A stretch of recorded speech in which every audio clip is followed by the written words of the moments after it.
Hello guys, welcome back to When Jesus Showed Up. If you're new here, hi, my name is Steph, and in this podcast we talk about our testimonies, our mental health struggles, what the Holy Spirit is revealing to us, our relationship with Jesus, and more specifically, the moment when Jesus showed up. I'm so happy to have you guys back. If you're new here, welcome. I'm grateful to have you here. Whether you're a believer, a non-believer, new to the faith, this is a safe space. We're always constantly learning, and I'm just happy to have you here. And today I'm gonna be introducing a good friend and also the man behind the camera and the production and everything, Abe Hernandez. Woo! Bam, bam, bam. Yeah. Finally. Sorry, go.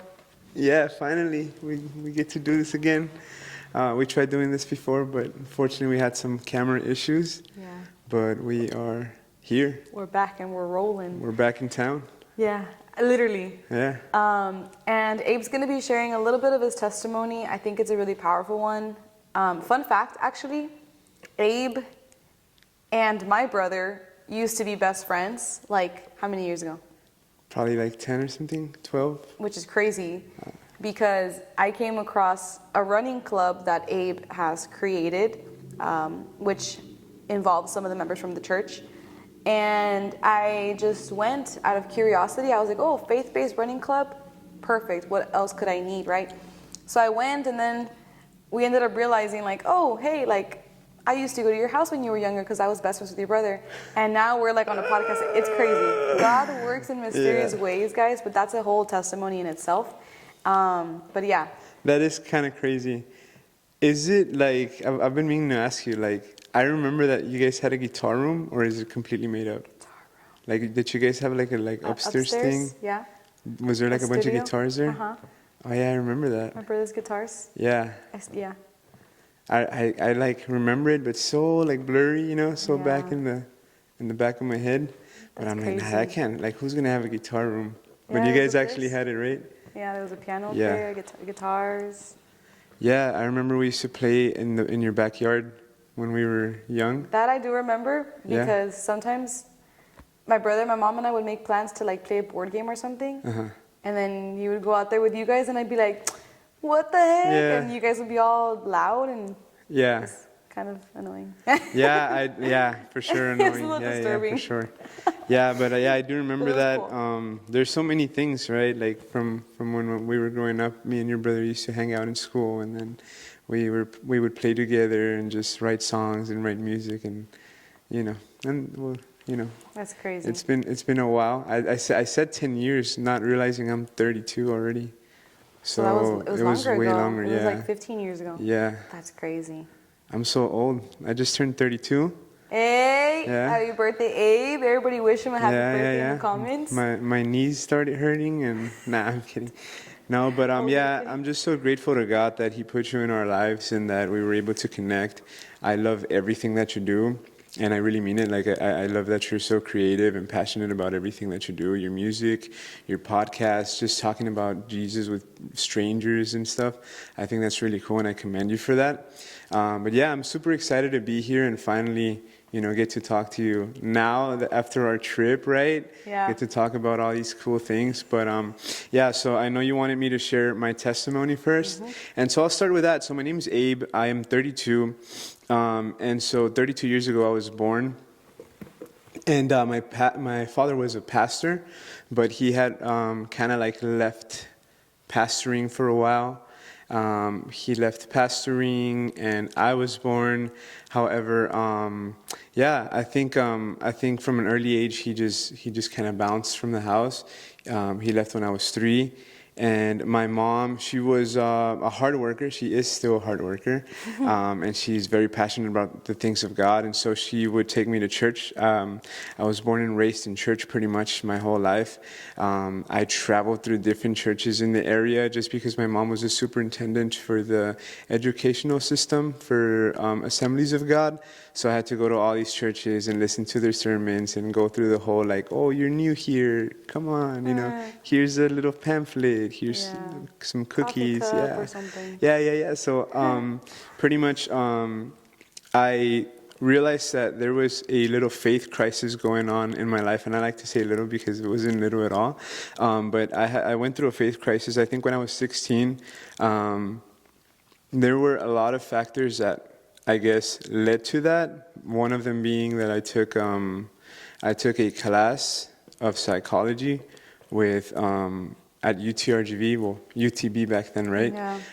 And so that professor was like a full-on atheist who every single like class he would just talk about, kind of discrediting God. Wow. And I think a lot of the things he spoke to me were kind of resonating with me because religion never really made sense to me. And it just kind of like brought me to an understanding that maybe like he was right. Like maybe there was no God. And so it was weird because I was born and raised in church, right? So I did know about the things of God, but I never got to experience him. I want to say that it was because of me, because I never allowed him to do anything with me, or like I never opened up an opportunity for me to really experience God, right? And so so eventually I start to part ways with the church. I start to kind of just do my own thing. I get married, I get a house, I do the grown-up stuff at a very early age. And from there I think my journey went into like, who cares, like if God is real or not type of deal, kind of like an agnostic view.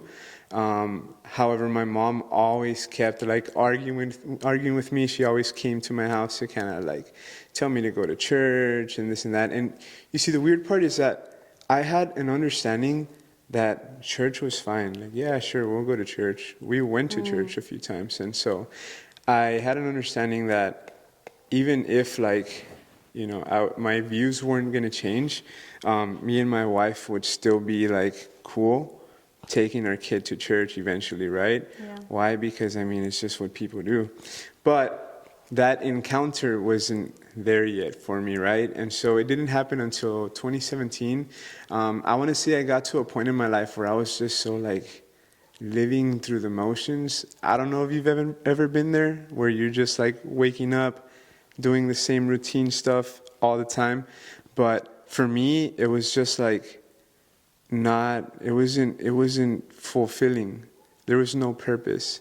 There was nothing really that would motivate me to just wake up and be passionate about anything. Like it was just me, my job, my family, and that's it. Yeah. And so I truly understood that something was missing in me, right? Mm-hmm. And January 1st, 2017, my wife and my mom took me to a church. And this church was in like a little garage. So think about like a one-car garage, right? Mm-hmm. So there was no stage, there was no nice lights, there was no fog machine. I think the music was like a YouTube playlist that they were playing. And the chairs were like all cold and hard, right? Like, I also remember that there was no projector. Like the lyrics was an overhead transparency, like the old school, like the ones you would, like those. And so I just remember I was thinking like, what am I doing here, right? Like, I thought church was like cool, but this one was a little old school. Yeah, and it was starting out, so they're not like there anymore, right? So my wife and my mom took me to that church, and it was such a weird experience because it was nothing like the churches that we would kind of like discredit, right? So by we, it was just like me and my friends, right? So we would say, oh, well, people like going to church because they feel nice, because they play nice guitar chords, and they have these cool pedals that kind of make you feel stuff. Plus, it's dark, it's cold, there's nice lights. It's like a whole experience. It's like going to a concert. Yeah. And I don't know if you've ever been to like a nice concert, but you get to feel things, right? Yeah. And so a lot of times, my biggest belief was that people would start feeling stuff. And so that was the reason why they would associate that with God and Christianity and stuff. But yeah, so eventually in that church, we were able to listen to the Word of God. At the end, I made a prayer that I just wanted my life to change. I just wanted a sense of direction. I felt like I had a lot of hatred. I felt like I had a lot of guilt, and I just didn't want to live like that anymore, you know? Yeah. And so, yeah, I guess I kind of made like a prayer, like on my own. It wasn't much about like an altar call or anything like that, which is something that was weird because usually that's the way people come to Christ, right? But it was just me and God. It was like a moment where I just kind of spoke to God on my own. And yeah, I'm sure I listened to the word, right? But from there on, Can I ask a question? yeah, go ahead. You said that in that moment it was you and God that you prayed to Him. Was there ever a moment like that before that moment? That I can remember when I was a kid, I would pray. Okay. Yeah, so I tried praying. Wow. The only difference I think is that it was the prayers were very like kind of, it wasn't like a challenging prayer, you know? It was just like however my mom taught me to pray. Okay. You know, but I never fully said like, hey God, if you really want me, like if you're really after my heart or after me, like here I am type of deal, you know? And so I think that those prayers are the ones that kind of lead to an encounter. Right. Yeah, for sure. And yeah, it's weird because we don't, when we bring non-believers to church, we don't know what they're thinking, and we're always trying to like guess, oh, did he like it, or did they, I don't know, were they greeted right? You know what I mean? Like we always try to like, you know, kind of read their mind and follow up with what their experience was at our church. But I feel like if they're at church, it's a win already, you know, because what else do you do? You know, you want to kind of find the truth and the answers, and you want to find God. You know what I mean? Because it's like you're already there. Yeah. Right? And so I was already there. Yeah, I was like kind of like a non-believer, like I didn't believe in any of that, but I was still open to the idea that, hey, like if God is real, like He wants me, right? Or He should want me, or, you know, maybe He doesn't want me. So all these questions popped up. My prayer was just like, hey, like, help me. If you want me to serve you, like, I'm willing. Yeah. And it also came to the point that I was like in another level too, because I was already mature. Like I was already a grown up, you know? Yeah. I was no longer a kid. And so I made the prayer. Eventually, like, you know, everything was nice, but I felt like His presence. And I think that's something that changes everything, right? Sure. When you're in God's presence, you're able to just kind of like feel something different. And I felt love. I felt not necessarily that like I could leave everything behind, but I felt hope. And I don't know if you know like what not having hope is, but feeling hope is very refreshing. And I think that's what like really, really got my attention. Wow. Yeah. It's interesting that you said, like, I don't know if you've ever felt felt like there's no hope, because I feel like I don't know if I've ever felt that way, you know? Like hopeless? Yeah. Like I feel like there's something in me that's always had this optimistic and like no, there's hope. Yeah. You have to.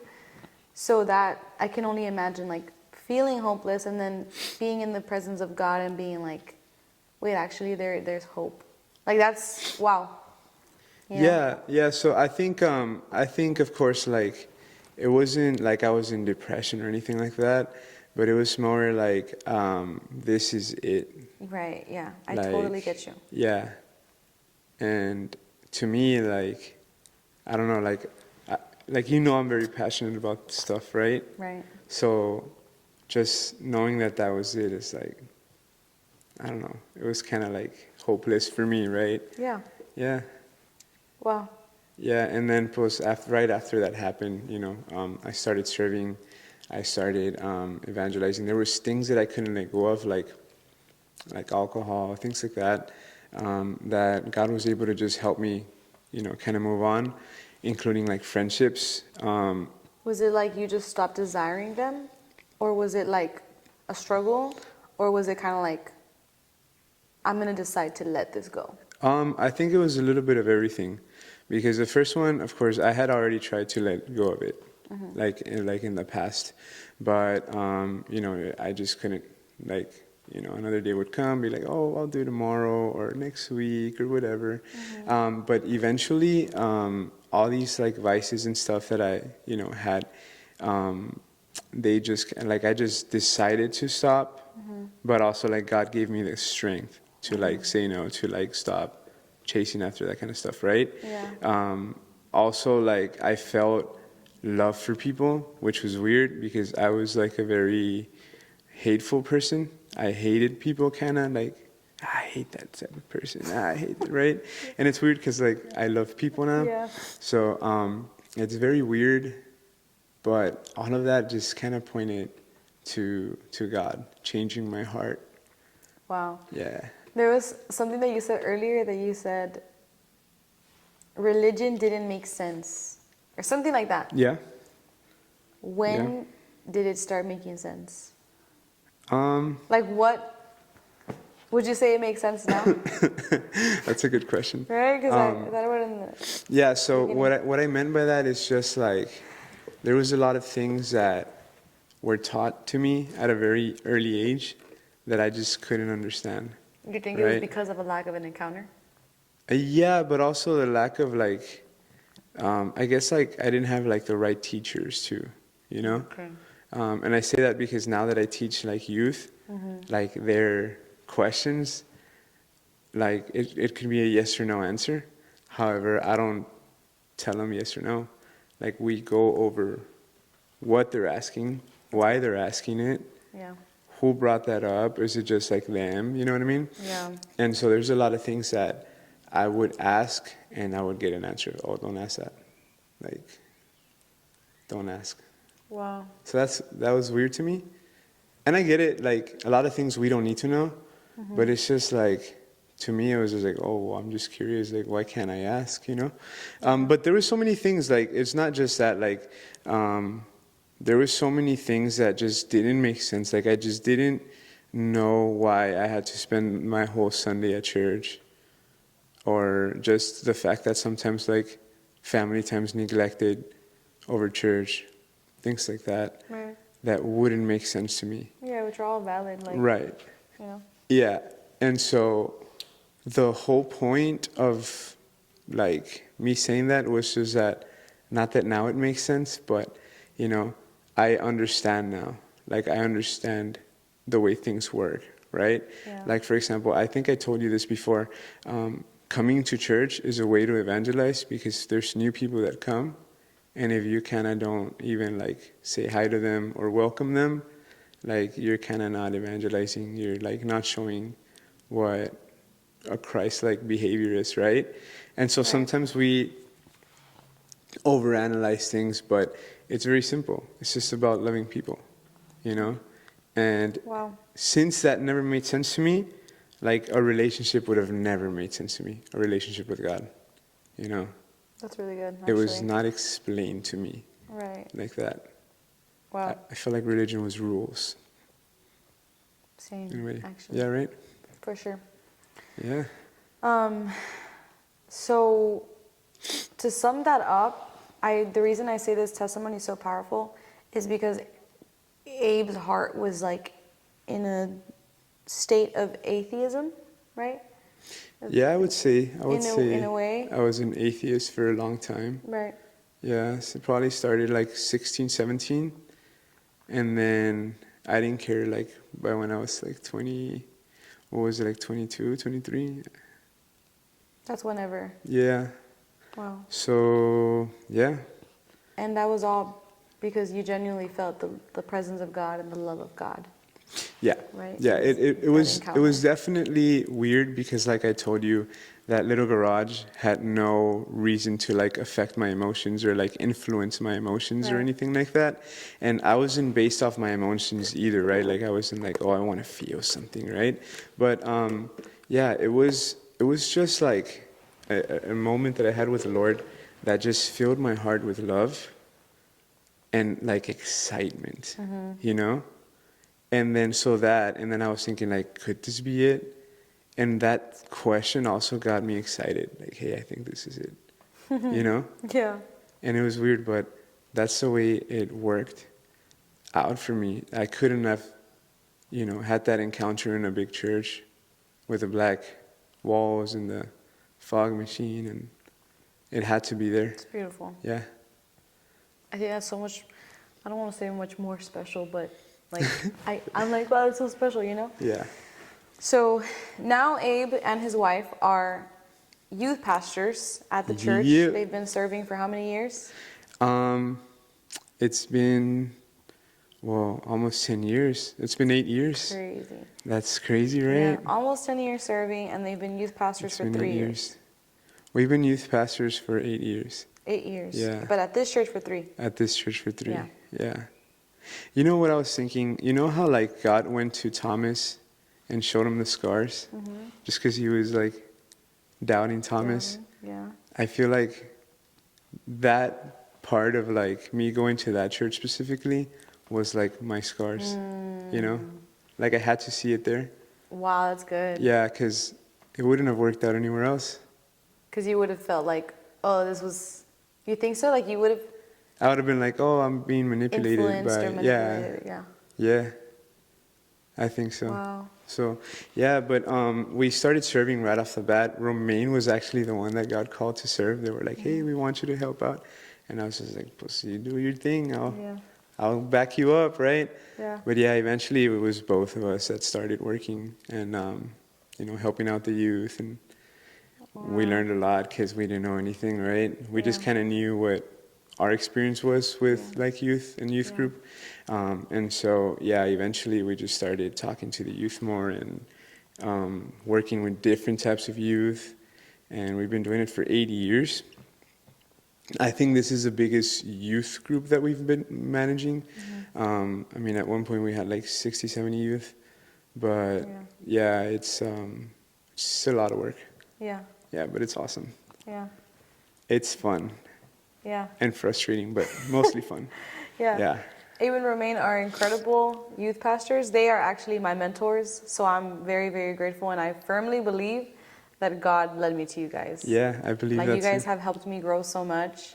Not just that, but like have created a safe space for me genuinely. And you already know, because I've gone to their house and cried and been in tears, and we won't get too into detail about that. But I wanted to ask, so we just went to a conference called CMN. It was so good. It was amazing. It was really good, right?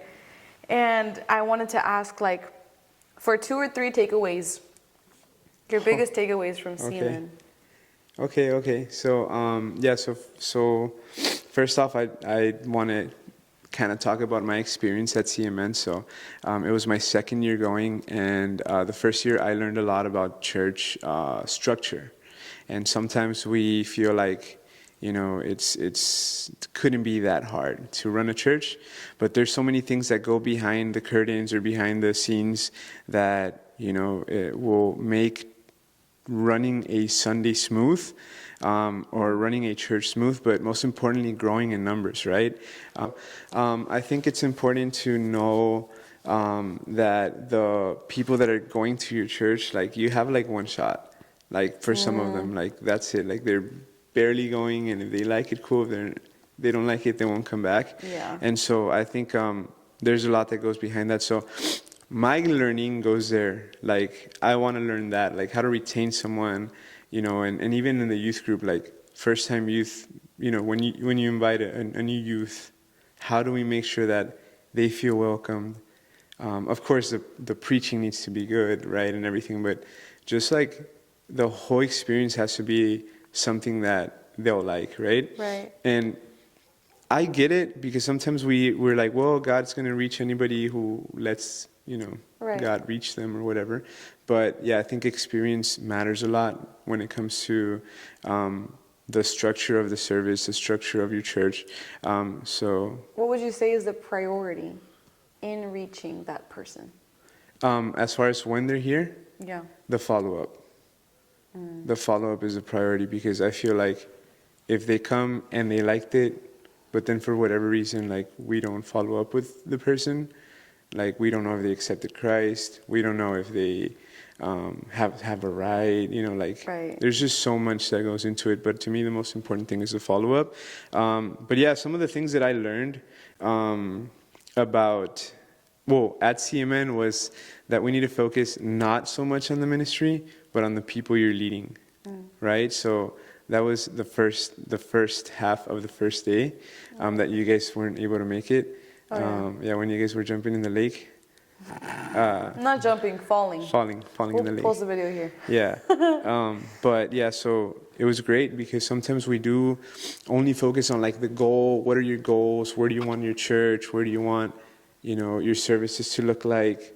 But you don't look at your leadership team. Right. You don't like invest time on them. If they're burned out, like sometimes we just keep writing it. And so it's hard to like focus on every detail of the people that are helping you get to where you're going.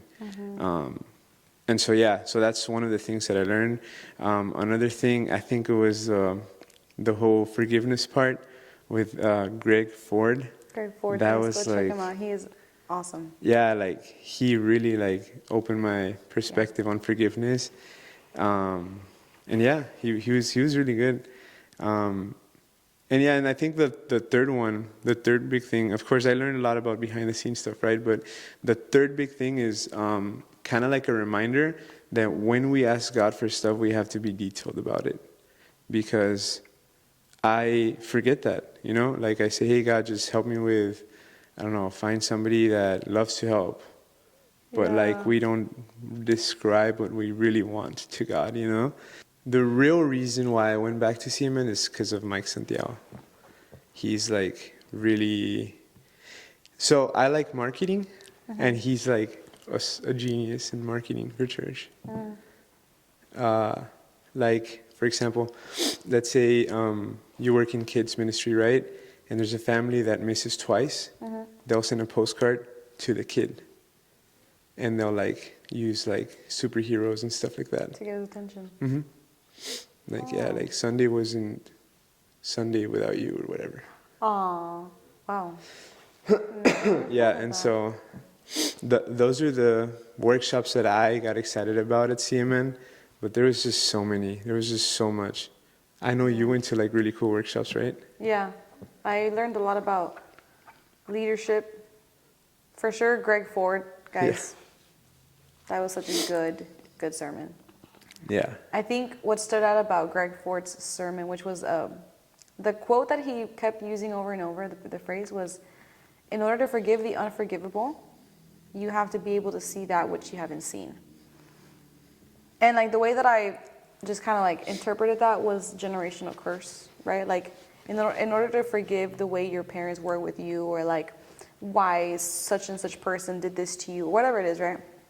Is because like there's a lot of things that probably went on in their lives that you haven't seen, but that played a big role in it. That's how I interpreted it, right? And it was that I had a lot of heart healing in that sermon, to be honest. And it hasn't been that many sermons that I feel really strike me in the heart that actually end up shifting in a good way. So that was a really great sermon. And I think I want to mention like what stood out the most about that sermon is whenever he mentioned grieving what you thought, like, for example, like I'll use my father as an example. Love that guy. Like we don't have a relationship, but I love that guy. Like he's awesome and he's a human, right? But like I have to grieve the version of him that I needed, that I expected of him to be. And when I do that, like it'll lead me to one, acceptance, healing, but also welcoming in like a new season without bringing those wounds into that season. So I thought that was really like... That's the best way you could have put it. It's weird for me because I have Bella, right? Like my daughter, she's 5. My dad left when I was 3. So when she was 3, I was just like, am I going to make it farther than him? Am I going to be able to out-father my dad, Wow. And so once he turned 4, I was like, all right, I got this, I was able to out-father him. I was able to kind of like last, more. in terms of like being a father and taking care of my daughter and providing for her and everything. And she's 5 now.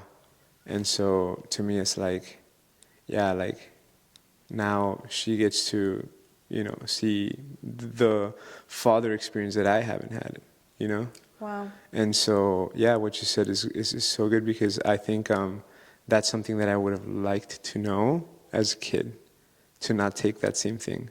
And also like the victimization, like you kind of leave that behind, Right. But yeah, for sure, the grieving part was great. Forgiveness part was great. And the examples that he was giving, like from his personal life, Yeah. they're strong. Like It they was were good. very touching. She was very vulnerable. And that Yeah. was very vulnerable, by the way, like saying that you experienced that when she was 3. Oh yeah, yeah. Like, thank you for letting us into your thoughts and like what that was like, because that's, wow, that's really touching. Yeah, when she was born, it was in 2020. She was not a COVID baby, but she was born in January of 2020, and so I have very bad memories of it because she hated me. Like she wouldn't want me to grab her. She just wanted mom, mom, mom, mom. And then so I felt like a bad dad. I felt like, oh my God, she's not gonna like me.